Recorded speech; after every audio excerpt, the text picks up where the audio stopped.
अस्सलामुअलैकुम। Beauty tips and hacks में खुशामदीद।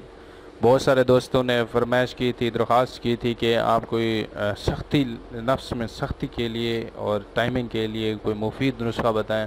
तो बहुत दिनों के बाद मैं आज आपके लिए वो नुस्खा लेकर आया हूं, बिल्कुल उसी तरह जिन जिन लोगों का नफ्स जो है वो ढीलेपन का शिकार हैं और सही तरीके से उसमें तनाव नहीं आता, एरेक्टाइल डिसइंफेक्शन हो गया है, असाबी कमज़ोरी का शिकार हैं और जो भी सूरत हाल है, नफ्स में सख्ती नहीं आ रही, तो उनके लिए इंतहाई मुफीद ज़बरदस्त किस्म का ये आज़मूदा, बार बार आज़मूदा नुस्खा है जो हर जगह भेजा जा चुका है और इसके बेहतरीन रिज़ल्ट हैं। जो इसका इस्तेमाल कर रहे हैं वो बार बार मंगवाते हैं दूसरे लोगों के लिए। ये जो आपको मैं दिखा रहा हूँ ये वही टैबलेट्स हैं जो आप सख्ती के लिए हैं और टाइमिंग के लिए, और ये देसी है, प्योर देसी नुस्खा है। आप इसकी जो अज्जा हैं ये आप ख़ुद अपने हाथों से बना के इसको इस्तेमाल कर सकते हैं। नहायत ही आसान है।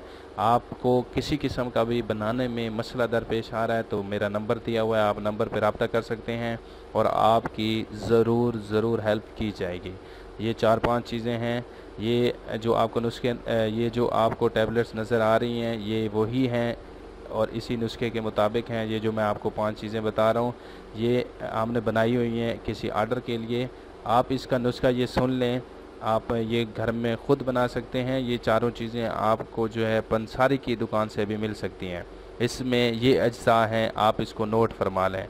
सफ़ेद ज़ीरा 5 तोला, सकमोनिया 5 तोला, जोंद बदस्तर 2 माशा, मुश्क 1 माशा।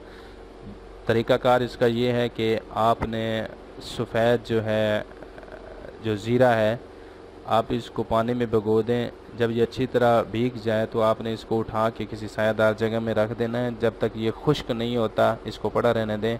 जब ये अच्छी तरह खुश्क हो जाए तो आपने इसको बारीक पीस लेना है। फिर इसमें आपने सकमुनिया को भी पीस के मिक्स कर देना है। बाकी जो जोंद बदस्तर और मुश्क है 1 माशा है वो भी आपने इन दोनों को इकट्ठा मिक्स कर देना है। फिर ऐसा करना है, आपने थोड़ा सा शहद लेके आपने शहद इसमें मिक्स करना है ताकि ये सेमी सॉलिड टाइप मिक्सचर बन जाए। फिर आपने अपने हाथों से चने के बराबर गोलियां बना के आपने इसको महफूज कर लेनी है।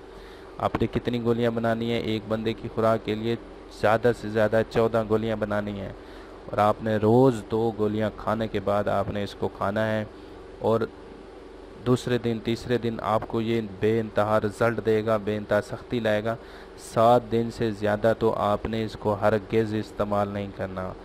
गर्मियों के महीने हैं तो 4 दिन या 5 दिन आप इसको इस्तेमाल करें, आपको 100% ये रिज़ल्ट देंगी। और सर्दियों में जो है वो आप इसको 7 दिन इस्तेमाल कर सकते हैं। 7 दिन से सर्दियों में भी ज़्यादा इस्तेमाल नहीं करना आपने। तो दूध के साथ ये गोलियां आपने खानी है खाना खाने के बाद। और ये उन लोगों के लिए है जिनमें सख्ती का मसला है, सख्त नहीं है, नफ्स में ढीलापन है और टाइमिंग में कमी है। टाइमिंग में भी ये इजाफ़ा करता है लेकिन ख़ास तौर पे ये नफ्स की सख्ती के लिए है। चने बराबर गोलियां आपने बना के इसको महफूज करनी है। फिर रोज़ 2 गोलियां आपने खानी है। तो वो अगर कोई मसला आ रहा है तो ऊपर मेरा नंबर दिया हुआ है, बराए मेहरबानी पहले आप पूरी वीडियो देखें। उसमें अगर उस में आपको कोई चीज़ समझ नहीं आई तो आप मुझसे रब्ता कर सकते हैं और पूछ सकते हैं। बनाने के दौरान अगर आपको कोई मसला पेश आ रहा है तो आप मुझसे पूछ सकते हैं। ये चीज़ें जो हैं आपने किसी अच्छे पंसारी की दुकान से लेनी है ताकि आपको अच्छी चीज़ें मिल सकें और साफ़ सुथरी चीज़ें मिल सकें, ठीक है। और अगर आपने मेरा चैनल सब्सक्राइब नहीं किया हुआ तो ज़रूर सब्सक्राइब कर दीजिए। आगे हम मज़ीद ऑनलाइन वीडियो का आगाज़ कर रहे हैं जिसमें आपके तिला बनाने का तरीका, ज़हनी डिप्रेशन, मर्दाना ताकत, मर्दाना कमज़ोरी, साबी कमज़ोरी, डिप्रेशन, डायबिटीज़, मेलिटसिस, शुगर और सेहत के मुतालिक आपको मज़ीद मशवरे दिए जाएंगे। आप हमारा चैनल ज़रूर सब्सक्राइब करें और ताकि मज़ीद आपको वीडियो मिलती रहे। अपना ख्याल रखिए। अल्लाह हाफ़िज़।